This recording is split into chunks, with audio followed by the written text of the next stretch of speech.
I would like Recording in to officially progress. call to order the Tuesday, April 4th, 2023 meeting of the Bolton Conservation Commission.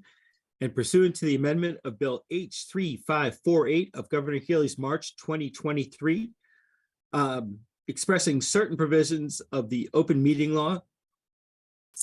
This public meeting of the Town of Bolton Conservation Commission is being conducted via remote participation. No in-person attendance of members of the public will be permitted, but the public can access this meeting while in progress by Zoom Video Communications, Inc. Members of the public attending this meeting virtually will be allowed to make comments if they wish to do so during the portion of the hearing designated for public comment by telephone, cell phone, or personal computer using Zoom. A few guidelines for participants. Please utilize the chat or raise hand function if you wish to address the board. People are to remain on mute until they're actually addressed by the board. And they're required to display their first and last names on their Zoom account. All of that said, by tradition, we will start with a roll call. I am Brian Barabee. Paul Bramwell. Jillian Glasanos. Jim Garrity. Laurie Stevenson. And Rebecca Pachaya. Okay. First up this evening, the Bolton Conservation Commission will now open a public hearing under Mass General Law, Chapter 131, Section 40, and the Bolton Bylaw, Chapter 233, to consider a notice of intent filed for 40 Hudson Road, map 4.D, parcel 09, the demolition and reconstruction of the fishing camp building, installation of a new 1,500-gallon septic tank and 1,000-gallon pump chamber to an existing septic system. Rebecca, is the applicant or someone representing the applicant here this evening? Yes, Jack Maloney of Dilson Roy Civil Design Group is here to represent the applicant. Excellent. And Jack, could you give us a quick summary or run through of what we're proposing here? Sure. Can I share my screen, Brian? That would be excellent if you could do that, Rebecca. You should be able to, Jack. Okay, so just a quick locus, 117 runs left to right at the top, 85 coming down the middle. This big long square here is where the applicants, the Lorings, live. And there's a shared driveway that comes down to two buildings down the back right on West Pond. The commission should recognize this site from a couple of years ago. We had filed for this, I want to say 2017. It had a file number of 112-650, if that is correct. And you can see that's where my hand is here. The driveway comes down and it splits. This is the house that the Lorings had redid a few years ago. They put a new septic tank in and put a new leaching field down in this area as designed. The second part of that project, which never got built, was to restore the fishing camp building down here and tie that into the septic system as it was designed. They pretty much put that on hold up until just recently. And now we're just going to rebuild this and put in a new 1,500-gallon septic tank, a pump chamber, 1,000-gallon pump chamber, and tie it into the existing septic system that was installed back in 2017, 2018. There is an outstanding order of conditions on this, which we will be submitting a request for a certificate of compliance on that to close that first one out. And then we'll obviously proceed with this new filing to cover this portion of it. We still do not have a DEP number as of 2 minutes ago, so I would imagine we're going to be continuing this anyway and probably having a site walk in between meetings anyway. So I know DEP's been pretty slow as of late to get the numbers in. And I did notice a meeting that you have scheduled later on today that was filed for in February still does not have a DEP number. So, but anyway, that's another deal. So that's pretty much in a nutshell. We want to finish up what was already proposed a few years ago, but we have to do it under new filing and close out the initial one. And if I'm remembering, Jack, and I can say quickly, trying to think if Lori would have been on the commission at the time. I don't know that anybody else was here. I am familiar with this project. I do remember this project. And I do remember that this was going to come before us. And I remember we split it off from the original project because this is an interesting one because of where it's located. Be curious to have other commission members go out and set up a site visit. Yep.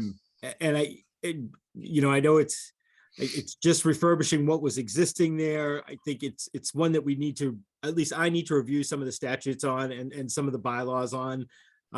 It really is an interesting location, but looking at the plans, you're basically just refurbishing in the same footprint, right? And I know Correct. that's So, pretty much they have, the Lorings have a builder on board with this. And basically the fishing camp is built on a very shallow stone foundation. I don't know if you remember the site walk, but I believe it was on this left side of the camp. There was actually a dugout area we could actually basically crawl underneath and look what was there. And it probably by now it's been, almost 6 years. It's in pretty rough shape. Whether the roof's still intact or not, I have no idea, but there was a big hole in it back then. But the idea is to remove this camp and obviously regrade underneath that and flatten it out because again, it's a sand. There was a shallow depression there, but the new foundation is going to be actually on helical piers. So there won't be any excavation in there except for replacing and flattening out that area underneath, fixing that depression that's there. But there'll be helical piers that will be screwed in and used for the foundation itself. So no concrete will be poured or anything like that. So. Okay. Yeah, and I guess that my only other thing, right, I'm just curious about the term fishing camp. It looked like it was, just kind of a like an in-law apartment basically on the building. It looked like it was being used as like an artist studio. Correct. So I guess kind of I think fishing if you recall, there was and I can't think of her History, name, but- the woman from the Historical Society was at the hearing, and that's what this building had been historically called, was the fishing camp. So that's why it's been labeled that way. This is the same plan that we used back in 2017.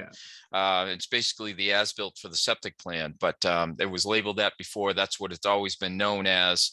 And I think maybe even in the deed, it actually calls for that. But you're right. It was used as an art studio. It does have a 1-bedroom assessment on it. So that's all it's going to be. And it's going to be tied into the existing system, which was designed for 3 bedrooms. So there's 2 bedrooms in number 42 and 1 bedroom here. But the story goes that this couple that lived here met late in life. He was an architect for Acorn Builders. She was an artist. Obviously, I got some incredible pictures there 6 years ago looking through the windows, but she had clay and paint and all that stuff that she would do in that little studio area. But it had a kitchen and, there was a little bunk area upstairs at one point, but basically it's going to be restored to very similar to what it was.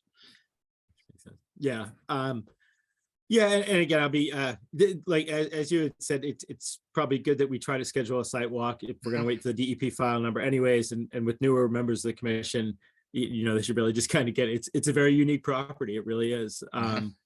But I will say that I know the septic was designed and approved for this possible project. So I know, at least that part of it was pre-designed going into this. Yep. So the only excavation that will happen would be for the installation of the sewer line coming out of the building, the placement of the septic tank and pump chamber, the installation of the force main. There is a clean out that the previous septic installation company left there with the anticipation of this being done at some point. And then the only other excavation work would be the tie-in from the well back to the fishing camp. That line would probably have to be replaced. So, but everything that you see in this orange, those are all, I think we specified wattles in this area here, and then Yeah. wattles and silt fencing around the edge of the pond. If possible, if we do a site visit, if you could mark out somehow the line from the well, where the well would look to tie in. I'm assuming if we're, I don't know if we're replacing an existing or if just a brand new one goes in, but just to, Yeah, there may be one there. Nobody knows where it is right now. and So I'm assuming it's a trench and then put it in Yeah. and then just let it naturalize, but just Yep. to see that line. we could do that. Okay. And other than that, again, I think a site visit will kind of lead to more questions. Mhm. But I would say, right now, do any commission members have any initial questions or anything they would like to see marked out in the field? Yeah, so this is Paul. I have a couple of questions. So if I read this map correctly, this is inside the 25-foot zone here, at least half the building. on the Correct. pond?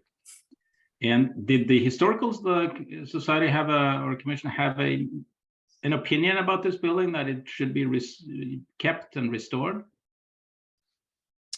We have not gone before them, but I can't think of her name. Was her name Martha, Brian? It is, yes. Yeah, yes. so she had some input on it back. Obviously, it has some local historic value. I don't know if there's anything on a historical register to that point, but it's been mentioned in several stories, I guess, throughout the years in this section of Bolton. So, but basically, Paul, we're just taking it down and putting it right back in the same footprint, not getting any bigger, and giving it back. It's somewhat original theme to it. Got it. Okay, thanks. So just one question. You say taking it down. Are you raising it and putting the footings back in and just lowering it? Are you totally removing it? Totally removing it, Lori. Okay. And if you were to come out on that sidewalk, you'll see it's pretty much gone. It's been hit by the weather pretty hard. I know back in 2017, it was in pretty tough shape.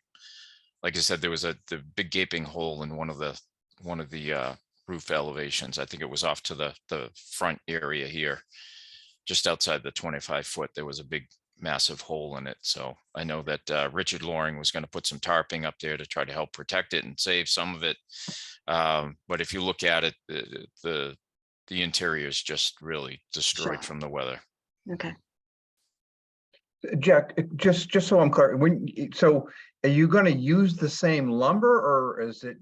No, Completely new yeah, lumber. it's going to be completely gone, Jim. So it's a brand new house? Basically, It's yes, fundamentally what this is? Yeah. okay, correct. Okay. In good. in the same location. Yeah, okay, good. Thanks, Jack. Now, I could be mistaken with this if I'm not remembering this correctly.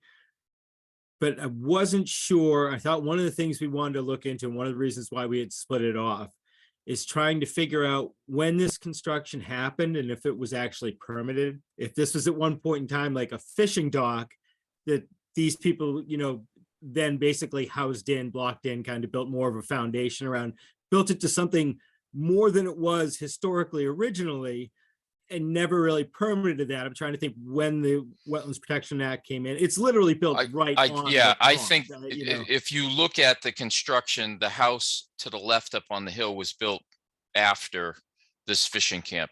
I think Martha said this goes back to the early 1900s, if I'm not mistaken. But was it always covered? Or Yes. was it- okay. Yeah, it wasn't, yeah, it No, was this was always a a place foundation. to go in and, yeah, it was like, for the winter, you'd go inside, if you're ice fishing out there, you'd go inside and warm up or whatever. And from what I remember, and again, it was 6 years ago, that people used to like rent it for the summer from whoever back then. And I'm not sure how long the previous owner before the Lorings had owned this, but it sounded like he was there a substantial time, but it was even before his time. I'm sure if I bug Martha, she would be more than happy to give Oh, me yeah. the full details on it. I have to remember to reach out to her, but that was one of the things I think I was curious about at the time. And again, we can look more into that. Any other initial questions from commission members? And I'm assuming everybody agrees setting up a site visit would be a good next step. Okay. Are there any members of the public here tonight to comment on this particular hearing? And I'm not seeing any. Rebecca, do you have any initial thoughts or comments on this particular hearing or notice? I don't at this time, other than, I believe, and Jack can correct me if I'm wrong, we're waiting for an arborist review or someone to be reviewing the vegetation that's gonna be removed. I don't think I was gonna wait for all of us to get out there and take a Okay. look at it, because there had been some, according to the builder, there had been some beaver activity out there that has taken down some of the smaller hardwoods and some of the other bigger shrubs that were in there. So to tell you the truth, I have not been to the site yet. Okay, Or we'll talk about since that. we did all the other construction work there. So I wanted to kind of wait and see, go through this with the commission and show you what's happened, naturally from the beavers and whatnot, and then we can take it from there.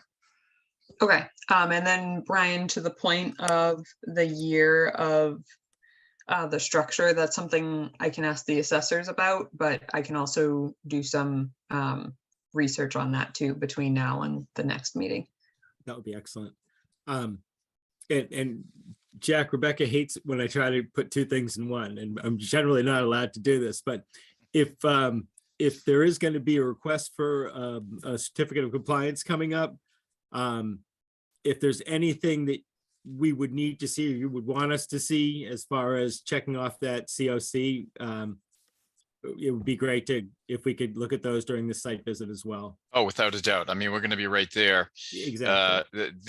The disturbance and any activity that we did is basically from where the garage area is on number 42 down to where the septic system is. So, we're all going to be parking down in this lower area down here. So we'll be able to see everything. 6 years, I would think the grass is up by now, and everything's been revegetated since then. So, Yeah. Yep. All right. In that case, with your permission, then we'll, you know what, we need to discuss, I'm sorry, quickly, when our next meeting is going to be. I know normally it would fall on, what would it be? It would be the 18th. Am I correct, Rebecca? Right. But that is school vacation week. And I know I will probably not be available that day. I don't know if there's a quorum of commission members who are available and still want to hold a meeting, that would be wonderful.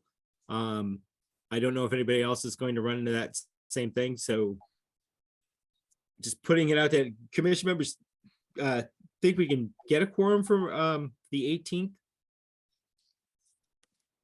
I am If not not- available on the 18th. Okay. Let's see. It doesn't matter to me when. Yeah, I'd be available. Yeah, I can be available too. So that would be, That's Go ahead, Rebecca. 3. And Bill said that he should be back from traveling for work for our next meeting. Yep. But just given sometimes things happen, so we can either meet the 18th and I'll confirm with Bill about his availability, or I think we threw out the 25th as a date. The one thing I would caution is we do have one item that's already been advertised for the 18th. So I think if we are able to still hold it that day, that may be the best option, but I'm open to what you commission members think. no, I think that'd be great, especially if Bill thinks he can make it. It would be good just to keep it on time like that, especially as what you said, we already advertised one for the 18th.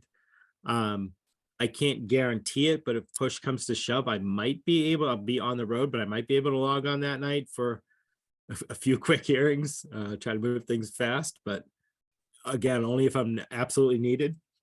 But I think we might be able to pull it off. So All that said, what would be the first open time on the 18th, Rebecca? 7:15. All right. In that case, I would like to make a motion that we continue the public hearing for the notice of intent for 40 Hudson Road till our next public meeting, Tuesday, April 18th at 7:15 PM. Do I hear a second for continuing? Second, Second, All those in favor, starting with Paul, Aye.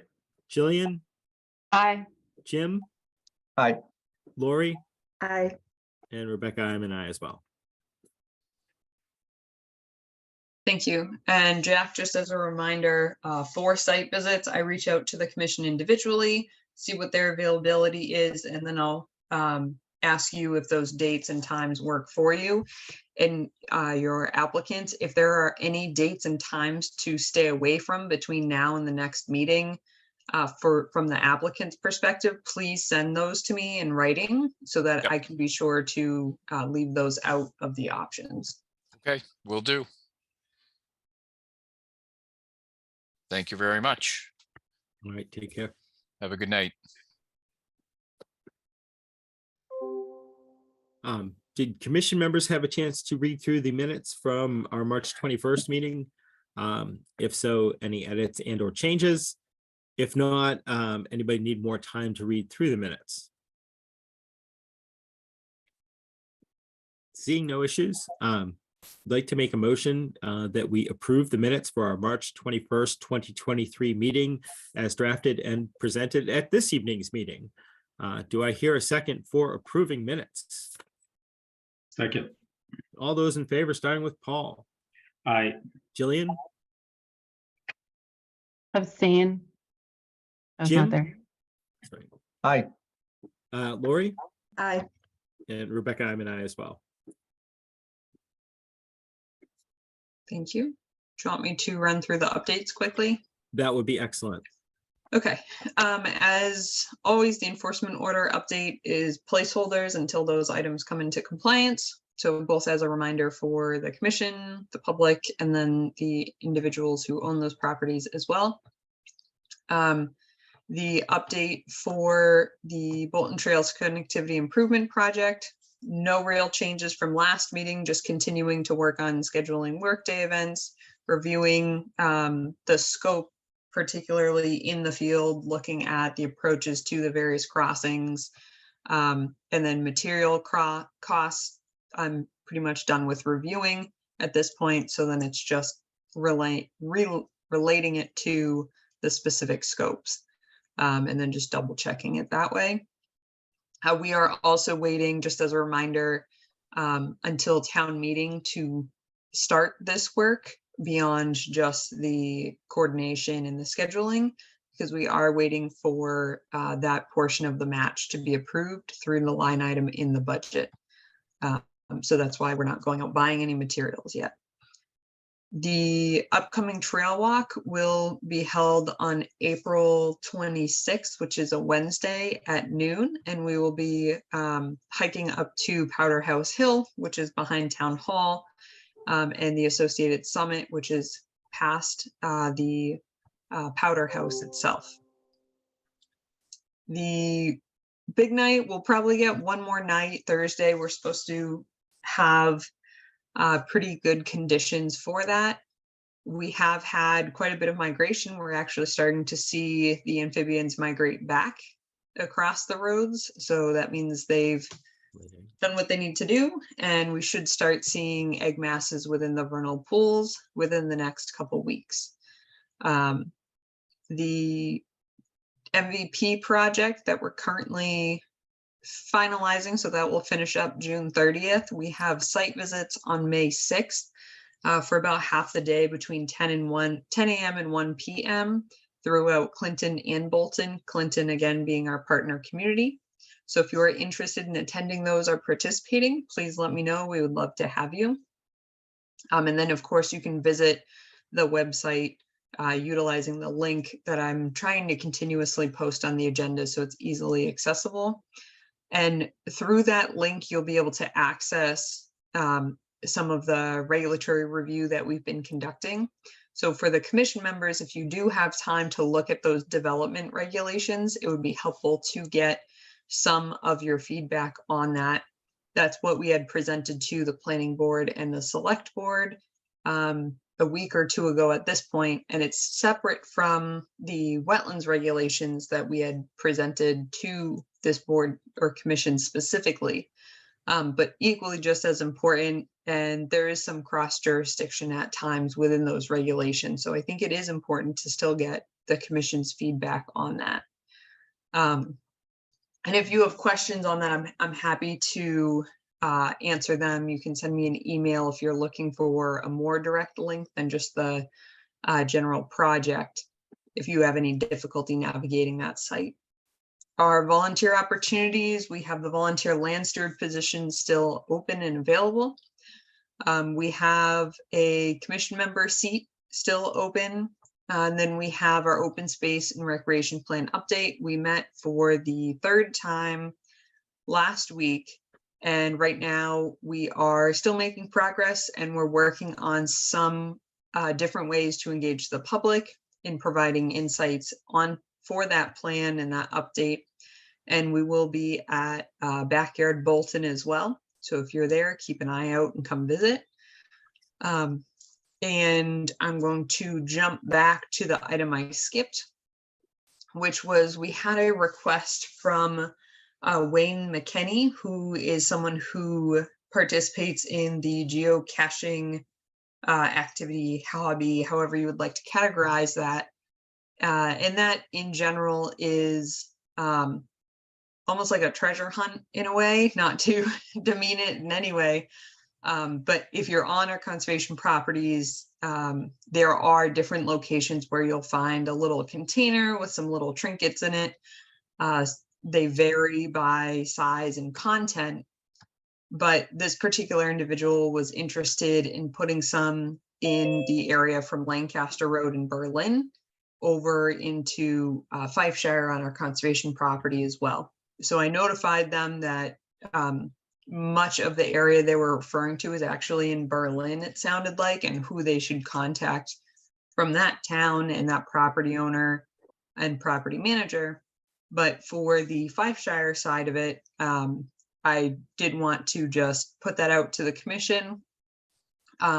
This would be an individual putting something out on town land, and then basically it's advertised through various sites that there's a geocache there, and there are various ways to access that information.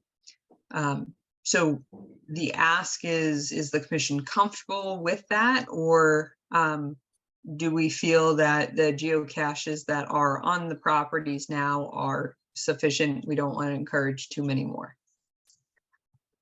I guess I'll give my thoughts quickly. I haven't geocached in a very long time, but I understand the hobby. I've done it before. It's fun. It's a great way to get people outside to a certain extent. I really appreciate the fact that he actually asked permission, because generally speaking, people do not ask permission when they put these things out. So I really appreciate that he did.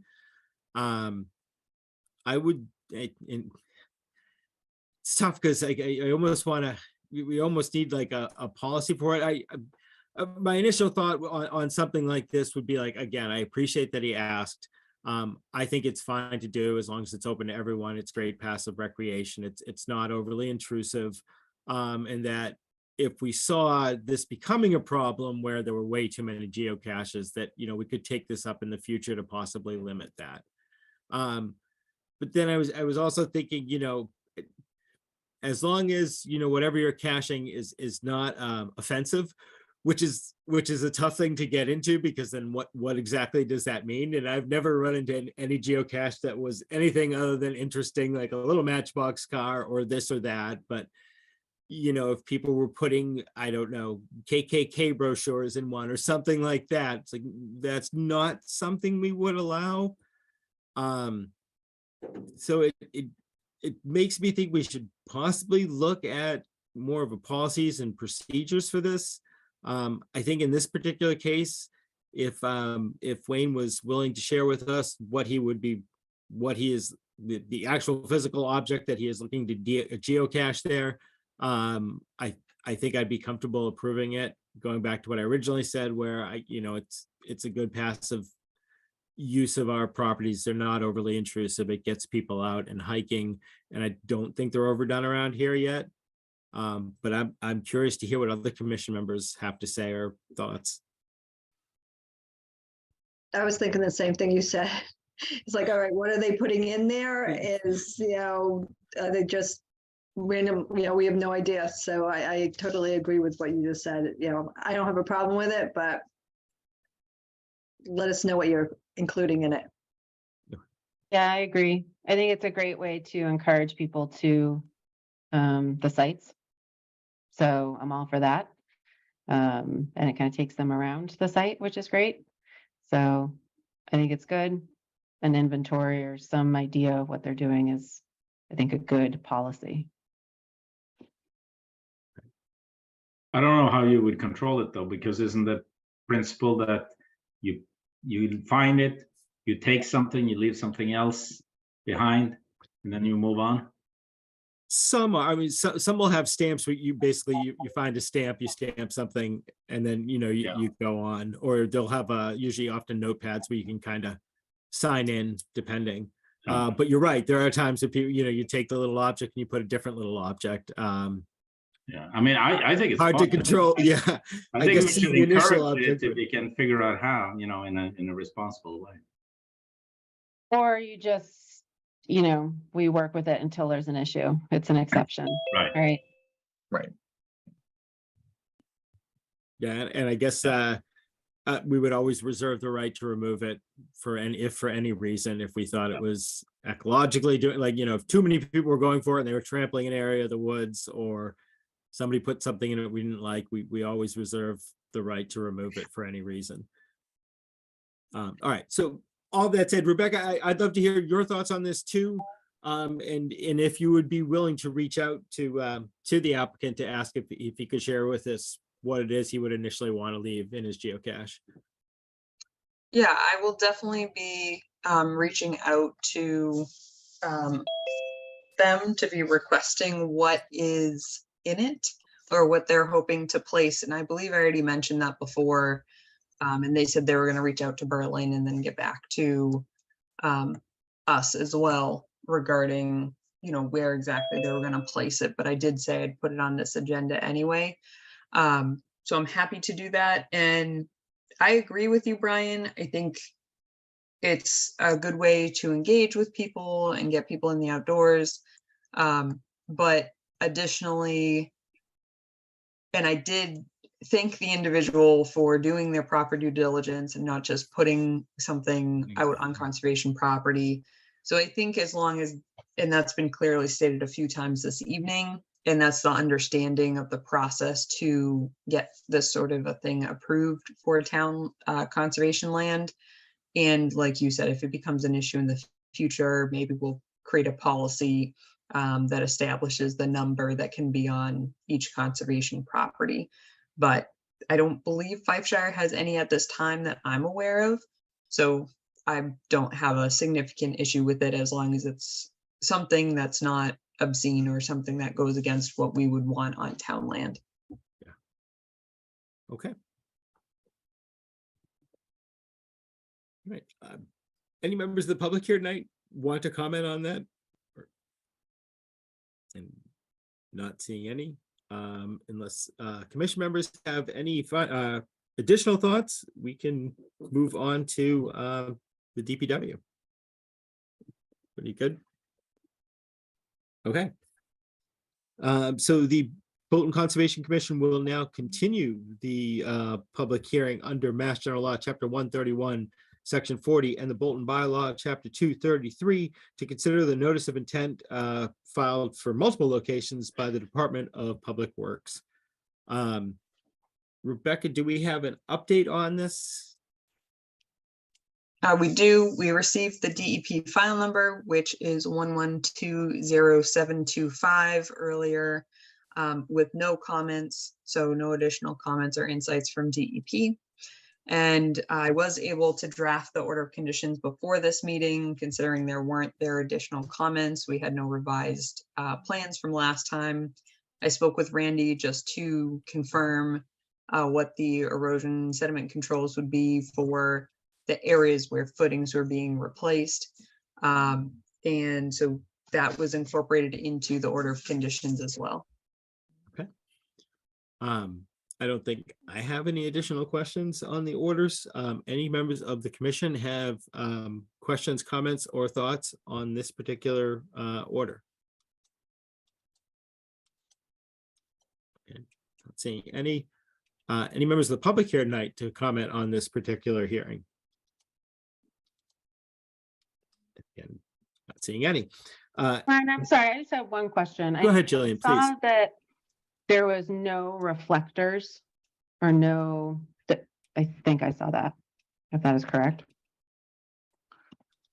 And just wanted to, just curious as to why on some of, if it's all of them or some of them.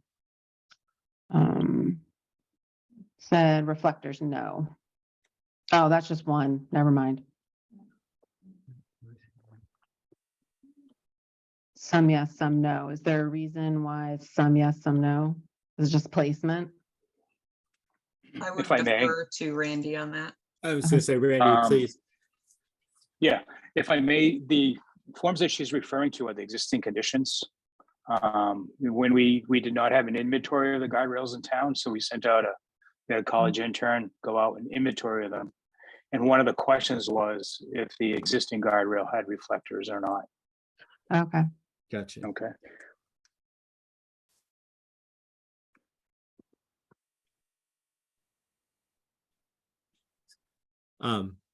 Any additional questions?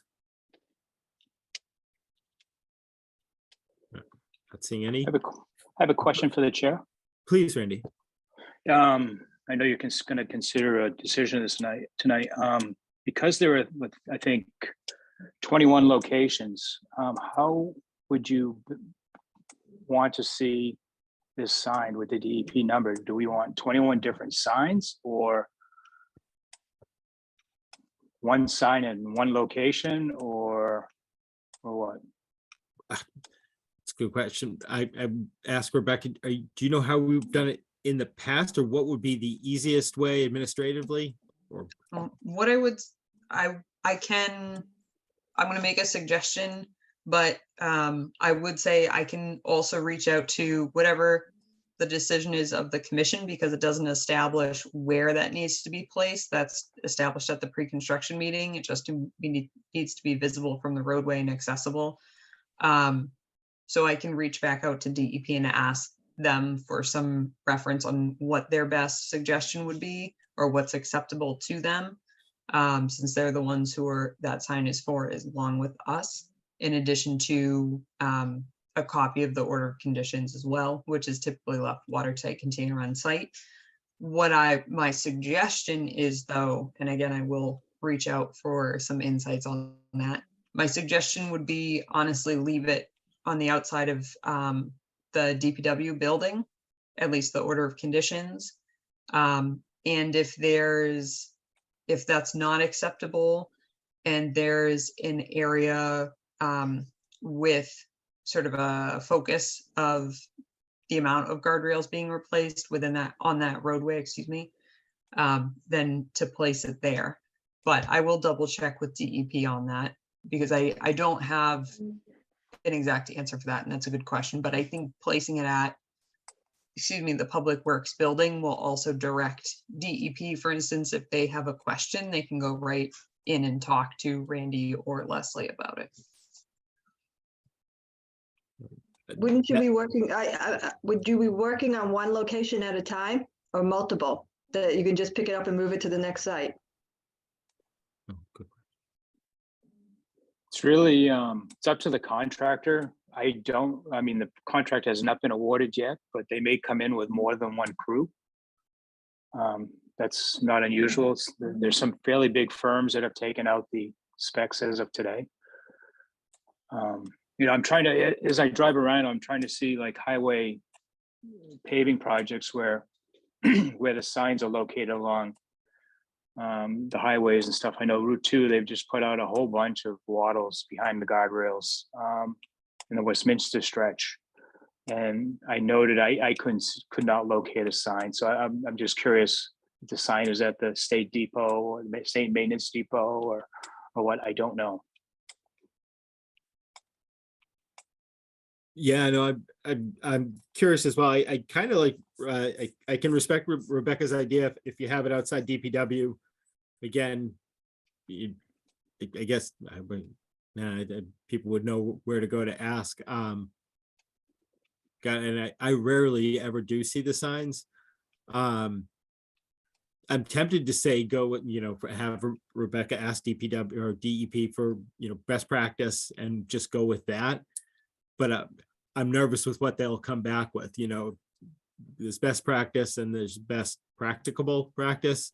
So I'm not sure. I would almost go with what Rebecca suggested to put am I right in saying this, Rebecca, but have the one sign out in front of DPW basically? And to have it there unless for some reason they come back and say, no, you really need to have it someplace else. And I think Lori's point was a valid one too, because the few times that I've seen those signs, which is not often, they're on a wooden stake driven into the ground. It seems like you could kind of just move it to whatever site somebody's working on that day, if they really needed to. But I think I'd go with that, put it by the DPW approach until we hear something better.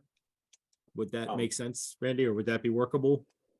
Yeah, I mean, that's where my head initially was, is if we could Okay. put up one sign in one location. Maybe we could have a couple of extras and give it to the contractor and say, if you're working on this street this day, can you just place it here Yeah. while you're there? Take it with you. There is a member of the public who's raising their hand. Oh, excellent. Yeah, Rebecca, if you could unmute Mr. Patton, is it? No, Frank McPartland with Dillis and Roy. hi. I had helped Randy prepare this package, and I just wanted to weigh in with what I've done in the past on linear projects, where the contractor would kind of have a central construction trailer, and we would post our DEP notices there. So even if the project was multiple miles of roadway work, that would be posted there. So I would concur that the DEP yard, the DPW yard would be the best spot, because then if someone had a question or the DEP agent was looking for the specific, they wanted to check out the work, they would go to the DPW yard, they would see the notice, they would be able to talk to Randy or someone with the DPW and find out where work was actually occurring that day, and then go out from there. So yeah, in my experience, a central location for a distributed project like this is good practice. Okay. Thank you, Frank. All right. Yeah, no, thank you, Frank. All right. I think that's the way that we will go unless we hear something better otherwise. So that's nothing that needs to be added on to the notice, right? There's nothing we need to add into condition that basically, yeah, No, it doesn't specify It just location. says, That's what I was yeah. referring to before. I think Yeah. it was a very relevant question, an Yeah. important one, but it doesn't specify it in the order of conditions itself. okay, it doesn't really need to, as long as it says that we have to have the signage. All right, so that said, I'd like to make a motion that we close the public hearing for DEP file number 112-0725. Do I hear a second for closing? Second. All those in favor, starting with Paul, Jillian, Aye. Jim? Aye. Lori? I, And Rebecca, I'm an aye as well. All right, I'd like to make a motion that we issue an order of conditions for the Bolton Department of Public Works. DEP file number 112-0725 as drafted and presented at this evening's meeting. Do I hear a second for issuing those orders? Second, All those in favor, starting with Paul, Aye. Jillian, Aye. Jim, aye. Lori, Aye. and Rebecca, I'm an aye as well. Wonderful, thank you. Randy, once that is. Thank you. Once we received all the signatures, I will contact you on how best you would like, or when you'd like to pick that up, and then we can address it from there. Awesome. Thank you, Rebecca. Thank you, everybody. Have a good night, Randy. Thank you.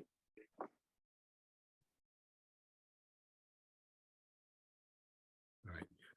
Rebecca, you good to continue? All right. In that case, at this point, the Bolton Conservation Commission will now continue the public hearing under Mass General Law, Chapter 131, Section 40, and the Bolton Bylaw, Chapter 233, to consider the notice of intent for 711/713 Main Street. Rebecca, could you give us a quick update on this project? Sure. So we have had substantial comments from DEP. They have yet to issue the DEP file number because of those comments. We were CC'd on an email to the applicant. So the applicant has provided us with basically just an update on a progress report on where they are in terms of addressing those comments. Originally, they had also stated that they will be revising the scope of work to be removing daylighting of the stream, removing the water wheel, and also incorporating, with the hopes of incorporating a septic upgrade or addressing their septic on site or septic situation on site. Then we actually heard from the building inspector, who reached out to me on a couple different occasions to state and stress that the stairway and concrete slab will need to be removed. It's in a hazardous condition, and he would not allow for that to remain. That was an area on site, so that's to the rear of the building, to the west of the lot, and over the brook there. That was an area I had highlighted as a question on why it was not incorporated as part of what the applicant was considering as daylighting. So that being said, that question in my mind still stands, and I'd still be anticipating that same submittal of information for that work, seeing as it's being required to be removed by the building inspector. So although they were removing that from the original proposal and scope, that at least side of it will need to remain for the reasons I just stated based on the building inspector's findings. Okay. I see Tim Hess is online. I don't know, Tim, I going off Rebecca's update, do you have any updated plans basically this evening, or some of the changes you want to walk us through this evening, or would you like to hear back? I know DEP had some questions that you're probably in the process of getting answers for. Do we have stuff we can go through tonight, or are you looking to get more information first? Just curious where you stand with that. Rebecca, if you could unmute Tim, sorry. Sorry about that. Thank you, Mr. Chairman. We have been working hard and making as much progress as we can. We are certainly not in a position tonight to assert that we, want to kind of push it to a vote and expect to get out of here. But we have a long list of things to do. We'd love to chip away at it as we're able. I guess my thought is that I can run down in sequence our numbered items. Some of them will have nothing to discuss. A few of them will be a bit meatier, and we can get whatever view and traction is appropriate. Does that seem sensible? It does, it does. I'm just I'm looking at the emails, the questions from DEP, and I'm just on some of the ones they had questions on. Well, I'd be curious to hear back what you answer them and what they respond to you before we get too deep in the weeds on some of these things. You know, I'd hate to kind of go off on a tangent for half an hour about something that DEP comes back and says, oh no, it has to be done this way, or it can't be done that way. And then we've just kind of wasted a lot of time. Does that make sense? I mean, I'm happy to go through the punch list, but if you're drawing up new plans and you're waiting for DEP comment, you know, is it going to change any of the answers, or are we going to waste time with certain questions that may significantly change? Yeah, I appreciate that. I don't think we're going to be wasting anybody's time. The bulk of the stuff from DEP, to my recollection, had to do with stormwater and grading and a number of other items that you know, Kim Roth referred to it as sort of the completeness of the application. And we have not yet submitted a revised application to her, simply because with this list of, you know, 14 items, we felt like there were some things we could get traction on right away. Sure. We're joined, if I may, we're joined tonight by the arborist Jay Webster, who spent some time on site just yesterday. And we asked, as was requested in our last session with you all, we asked Jay to observe and offer his sort of feedback and report on the condition of the trees that we identified. And I believe Jay has a few bits of input to share on even some additional trees. And I think if we can share the screen. Can I just make one point of order first, just to clarify for the commission? Please. So it's obviously, Mr. Chair, at your discretion to allow for new information to be shared at a meeting. The progress report was what was provided prior to this meeting by the deadline, which was last Thursday at noon. The applicant had stated that, yes, the arborist wouldn't be able to get out until Monday, and they would be providing a written report as was requested. I have not gotten a written report, and that's why you have not seen that either. In addition to that, I think it may be mindful to go through the progress report itself. And the third thing I just want to touch upon is when Kim Roth from DEP is establishing that these items have to do with the completeness of the filing, there's a substantial amount of information that was not included in that original filing, and that's what's being requested. So I just want to stress that it's not, you know, some simple paperwork that was missing. This is some substantial components of the project. And I appreciate you saying that, because I kind of guess that's why I kind of said what I had said to me. You know, it looked like there's a lot more stuff you need. Like, this is just like an incomplete application. And I'd like to see a complete application before we really start getting into the weeds on these things. In other words, you know, come to us with the project ready to go so we can review it. We're not going to do the project with you reviewing every single thing along the way. You know, we're not going to work these things out here. We'd like to see them worked out, and then, you know, present us with these full plans, and we'll come back with questions. That was more of my question for tonight. If your arborist is here, I would not mind hearing from him what he has to say tonight. I do take Rebecca's point, though. We would like to see that written report.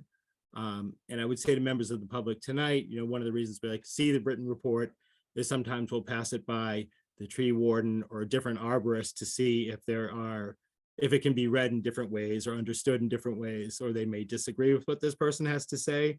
So I'd say, you know, until we get that written report, I wouldn't take anything as chapter and verse tonight, but I'd love to hear from the arborist to what they saw and what their initial assessment is.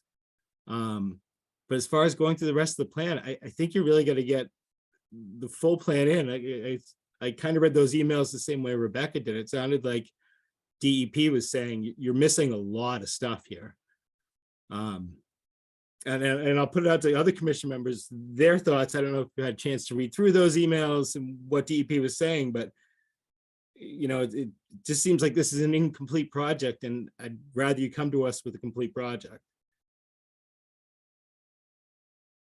Yeah, no, I agree. So I guess that said, we'd love to hear from the arborist tonight, because I'm curious what he would have to say about those trees. But as far as going through the punch list, I think you got to get the rest of the stuff into DEP first, and I'd like to see their comments on the full project. Brian, I think Lori had unmuted herself as well. I am so sorry. Lori, Yep. if go ahead, please. That's okay. I was with you. I would like to hear from the arborist. That way, when I'm reading his report, then you get, I think, a better picture of what he's actually talking about. Right. So is it Mr. Webster, the arborist? It is. Looks like you're muted, Jay. I was going to say, Rebecca, if you could, yeah, thank you. Yeah. And Mr. Webster, if you could give us a quick, your thoughts on what you saw today or yesterday, that would be wonderful.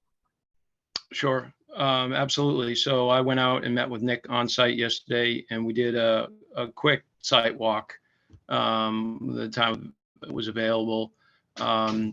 There were 6 trees initially. If you look at the plan that Tim sent me, they are actually noted on A102.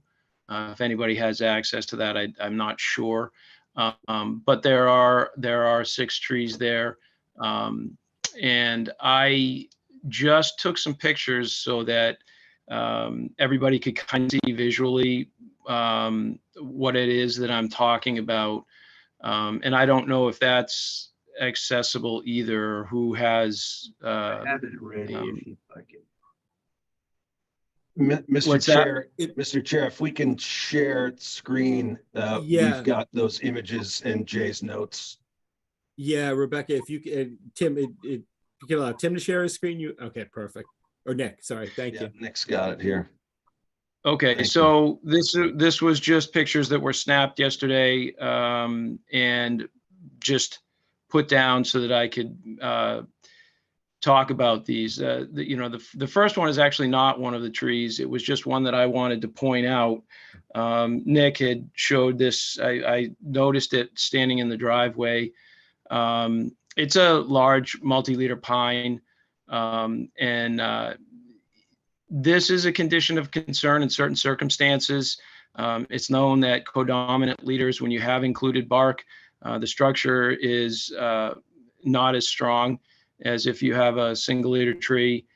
So it's something that I point out and say it might be something that is worth taking a closer look at, and if it represents an elevated risk, especially with all the site work and the proposed for the garage and all of the work in this area, it's possible that if this were to split out, it would hit the new structure, and it looks like it's a mixed use structure, and there's going to be a relatively high occupancy rate. So it's one that you might want to have the tree warden take a look at, and something you want to discuss. And there are alternatives and options to removal, but ultimately, as you can see, the canopy of the tree is not as full as it should be, and that's not uncommon, unfortunately, white pine right now with the needle damage disease. So white pine needle damage is something that's been a concern for a number of years now, going back maybe 10 years or so.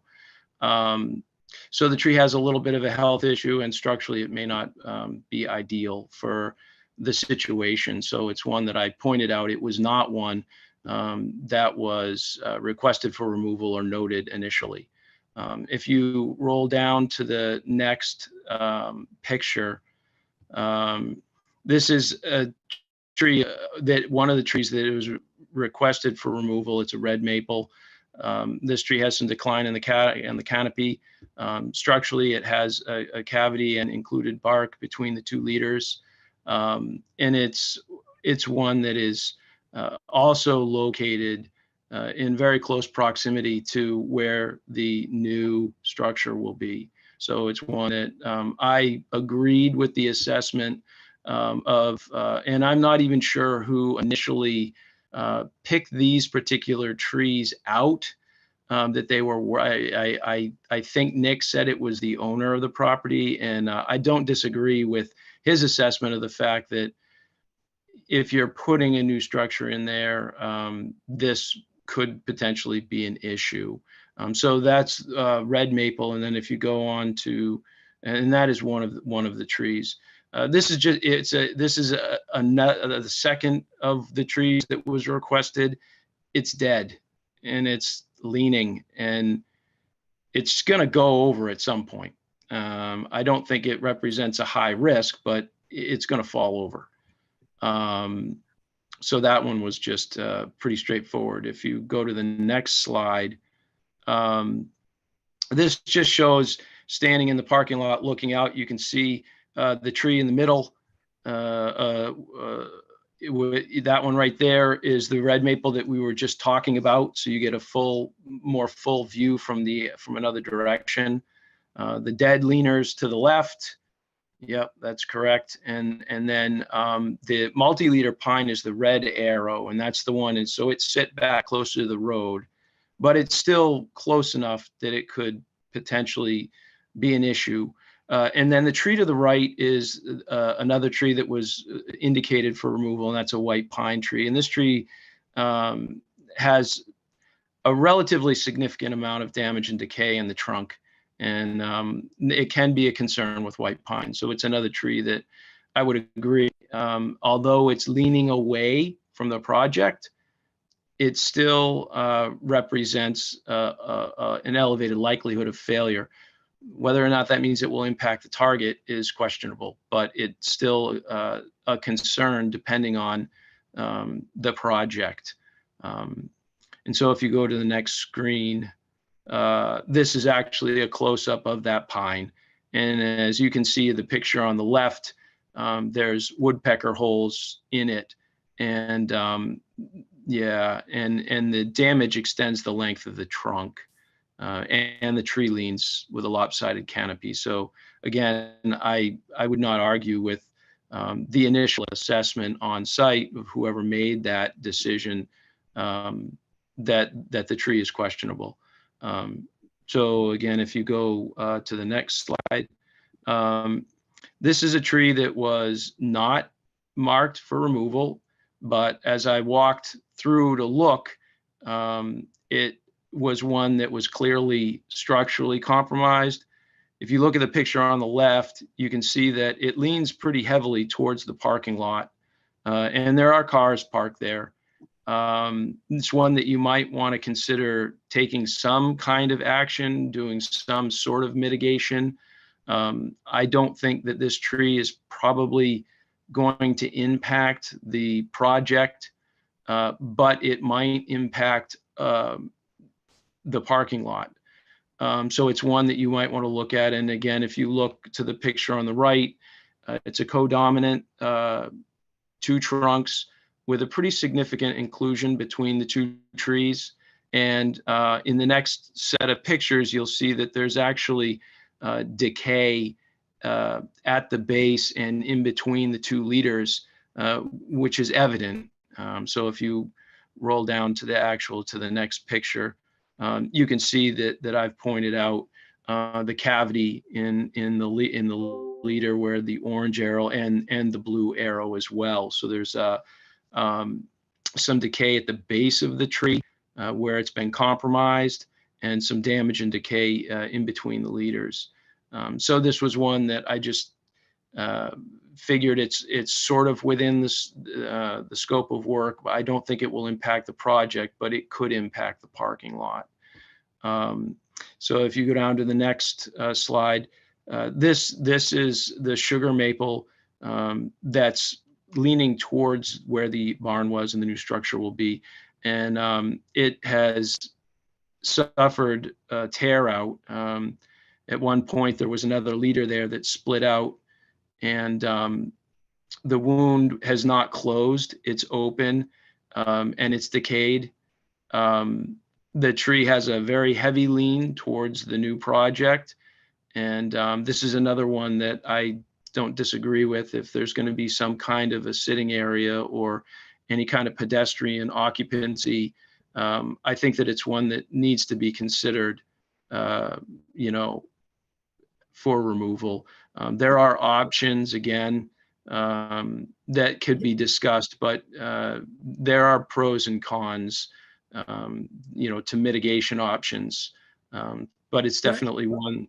Sorry, go ahead. I don't want to cut you off, Jay. I just want to, can I ask quick? You know, I recognize with a tree like this, especially like you said, there's going to be a seating area, probably needs to come out. I can see where the split is, the decay.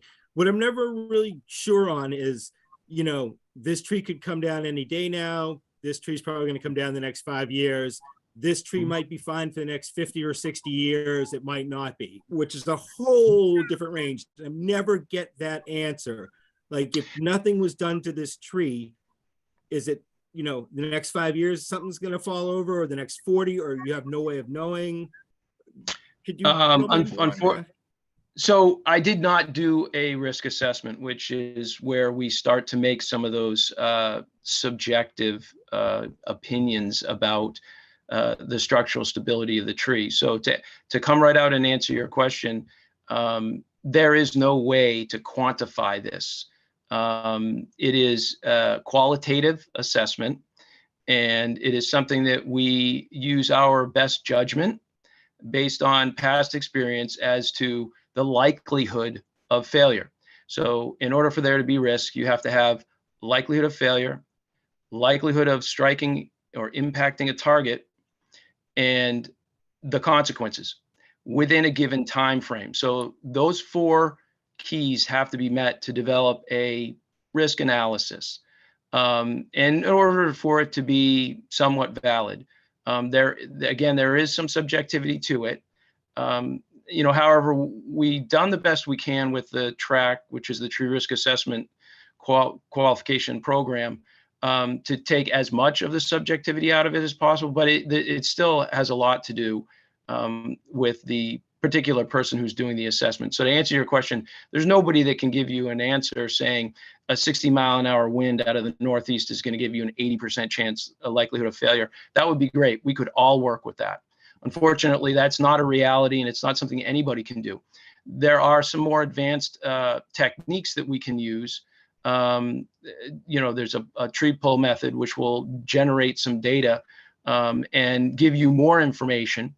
But in this case, it's an open cavity, and the tree leans.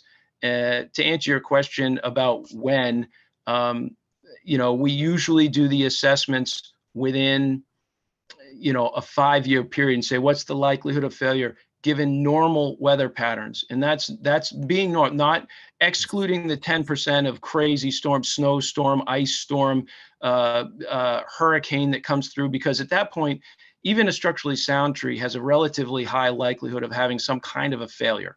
So taking into account only what would be considered normal weather patterns for the given area, what's the likelihood of failure?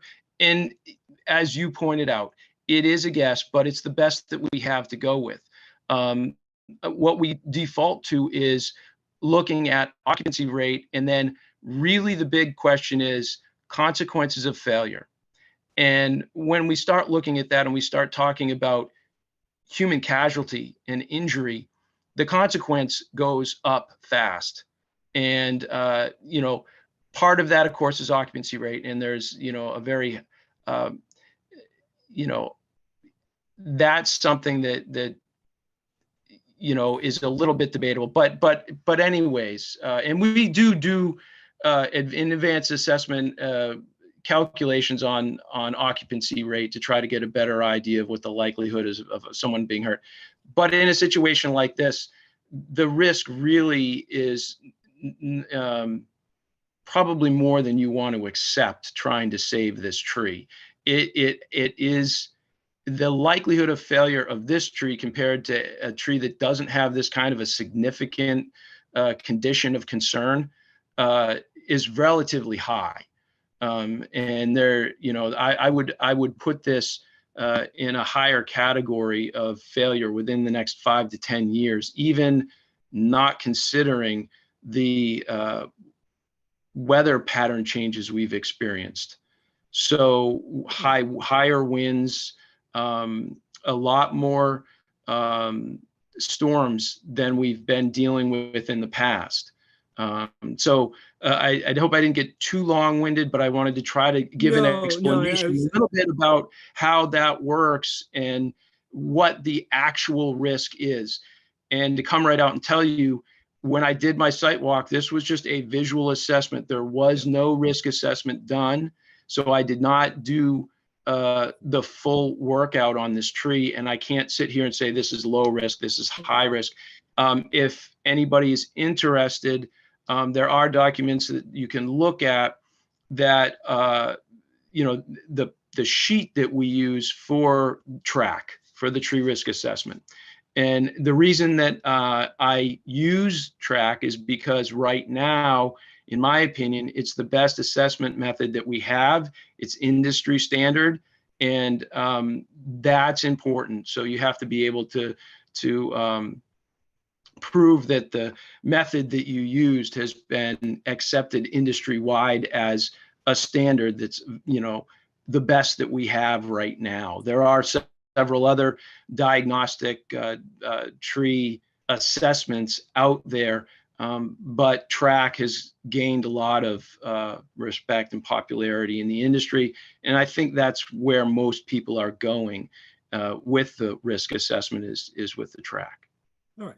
No, thank you. And again, I apologize for cutting you off originally. I just kind of wanted that more defined. And I think you explained well what you're looking at or how you define things. So if you want to continue through the rest of your slides, the rest of the trees, that would be excellent. Sure. And to your point, I absolutely agree with you. Define your terms and then we can talk. So we absolutely have to have our terms defined. Otherwise, we could be talking about completely different things. And the misunderstanding is very easy. That's part of the reason why the vocabulary, the terminology, and everything that we use has been standardized, and those definitions have been put down so that those terms are defined. Well, what does high risk mean? What does low risk? What does likelihood of failure mean? What's probable? What's possible? All of these words have been defined so that you can look up and say, well, this is probable. Well, what does probable mean? So that's a good point. It's the defining your terms, so that we're all talking about the same thing. Okay. And I think we're getting towards the end. So I think there's one more after this, but these are 2 sugar maples on the back side of the property. I believe Nick said that they are not on the property. They are leaning over, and they would actually be almost over the new structure. They lean, the tree, the orange arrow is pointing to the tree farthest to the left. That one, health-wise, is not great. You can see a big gap in the canopy and a bunch of dieback. So structurally, it's not super bad, but health-wise, it's not great either. And then there's the tree to the right, which is the yellow arrow to the right, that one there. And that one also has a pretty, you can see significant lean. Health-wise, that one, and again, I have to put a disclaimer in there and say that health is something that is relatively difficult to judge, even in the summer. And we look at things like size of the foliage, color of the foliage, density of the foliage, distribution of the foliage, and we look at all of these markers, growth rate, the internodal growth, a lot of these markers that are just not there for the most part in the winter and when the foliage isn't there. So health assessment is, we look at the buds, we look at tip dieback, twig extension. There's a lot of things that we do look at, but we don't get as good a picture health-wise as when the trees are flushed out, or watching them through the year if they flush out sooner or drop their leaves early in the fall. All those things matter in the assessment of stress or the health of the tree. But structurally, again, if you're putting a new structure in and you're going to have pedestrian, you're going to have a building which is 100% occupancy rate. It's probably not the best to have these trees that are already leaning towards the property. They're only going to, barring the one that's in poor health, continue to grow and encroach upon the new building. So they would offer, not just a risk, but a maintenance issue as well. So to sum it up, the 6 trees initially that were put in the plan as a request for removal, I would agree with whoever it was that marked those, that, it's probably a good idea to remove them if possible. And if not, some mitigation strategy would be advisable. Okay. Any commission members have any questions or comments regarding what we just heard regarding the trees, basically, these 6 trees?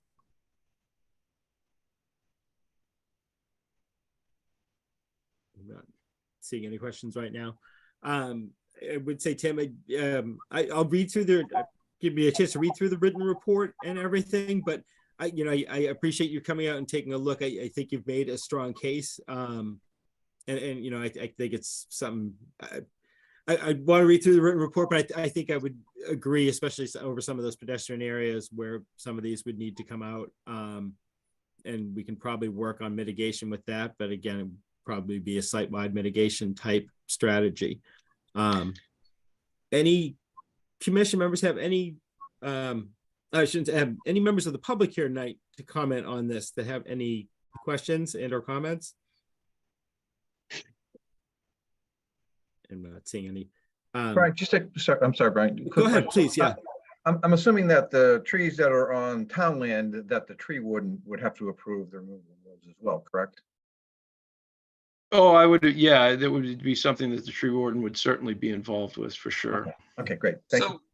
So just a point of clarification on that, that would be up to the select board to require or request the tree warden to be reviewing it. I'm happy to, and I will be reaching out to the tree warden about this.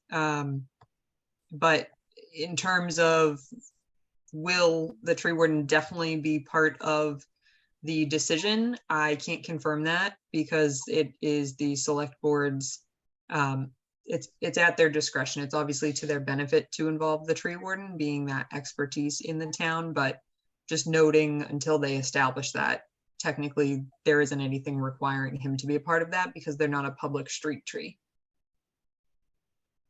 Oh, okay, good. Thank you. Okay.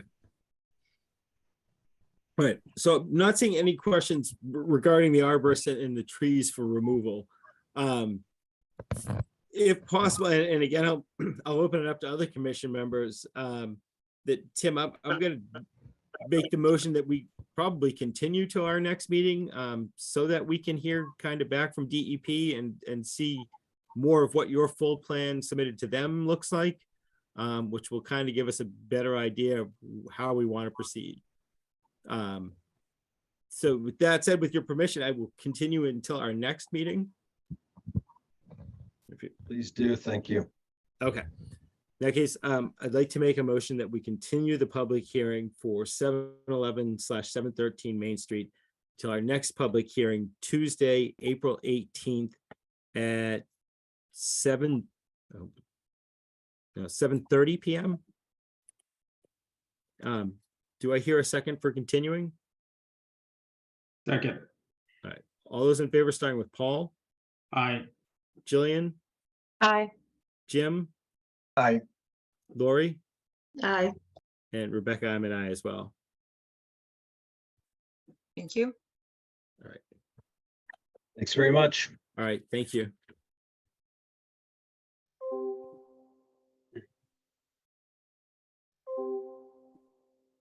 Okay. Rebecca, you're good to proceed, or all right? Okay. In that case, the Bolton Conservation Commission will now continue the public hearing under Mass General Law, Chapter 131, Section 40, and the Bolton Bylaw, Chapter 233, to consider a notice of intent for South Bolton Road, map 2.C, parcel 16, DEP file number 112-0720. And as you can see by the notes, we are kind of weird. The applicant's waiting to hear back from MIPA, and we are keeping this as a placeholder. Rebecca, I don't believe we've heard anything from the applicant about hearing back from MIPA yet. No. Okay, that said, I'd like to make a motion that we continue the public hearing for South Bolton Road, map 2.C, parcel 16, until our next public hearing, Tuesday, April 18th at 7:45 PM. Do I hear a second for continuing? Second, All those in favor, starting with Paul, aye. Jillian, Aye. Jim, Aye. and Rebecca, I'm an aye as well. Oh, and Lori, I'm sorry, Lori. Aye. Thank you. You bumped off my screen, Lori. You have to talk more. All right.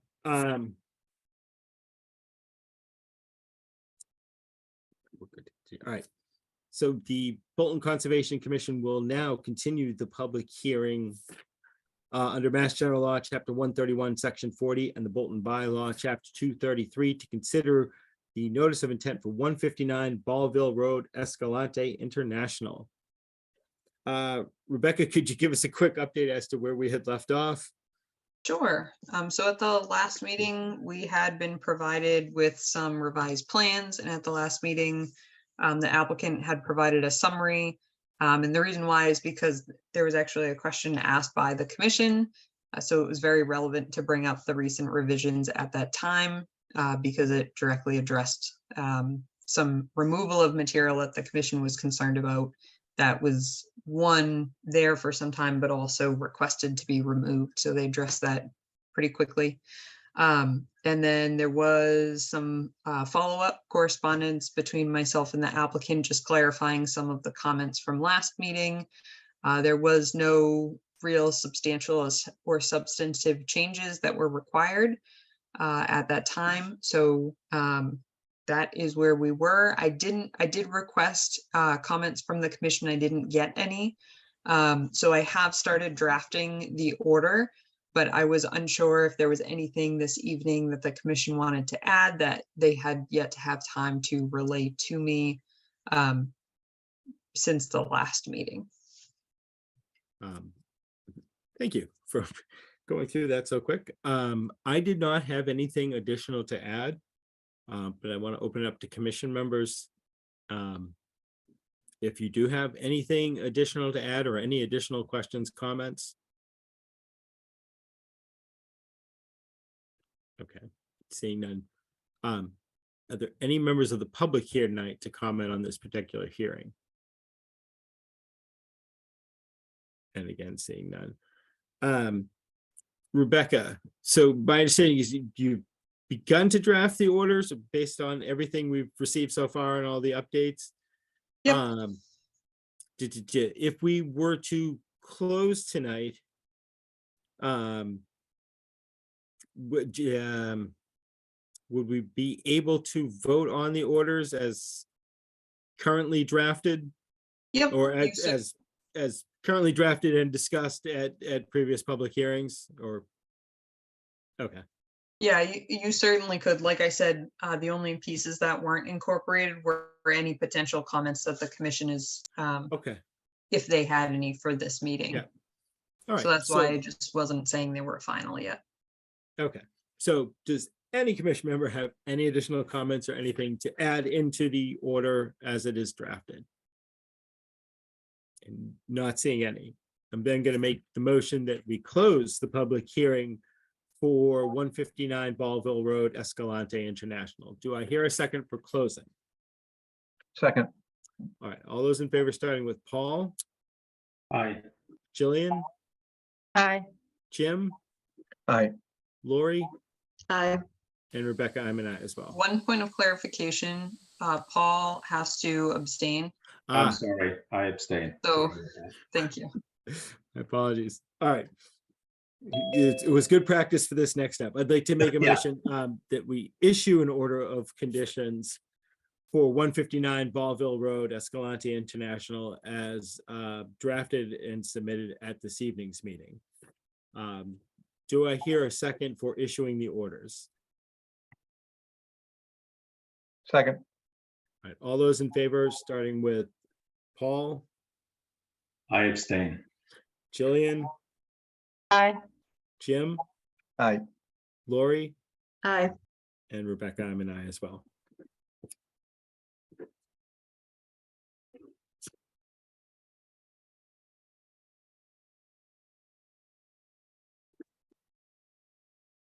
Thank you very much.